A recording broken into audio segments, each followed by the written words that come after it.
recipe na mabilis at masarap at siguradong magugustuhan ng inyong buong pamilya.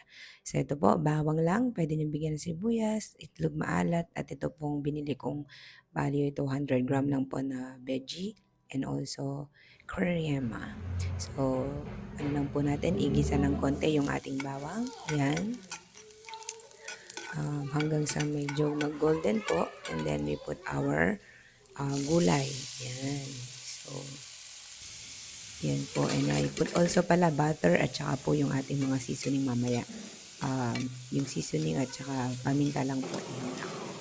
So, after pag medyo okay na po yung ating gulay, bigyan na natin siya ng nestle cream. Yan. Sarap po, promise. Magugustuhan ng buong pamilya mo.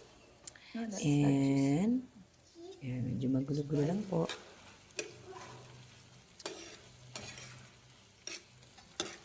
Yan. So, yan. Mabilisan lang po siya, pero grabe ang sarap po. So, you can put also, ayun, yung ating salted egg. So, you can put like that or mas maliit pa, pwede po. And then, binigyan ko po siya ng konting tubig lang. Konting-konti lang po para medyo hindi po siya maglapot. Yan po, seasoning. Yan. And also, ground pepper.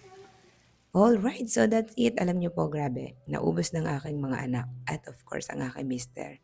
So again po, it's a quick and healthy budget ulam for your family. God bless.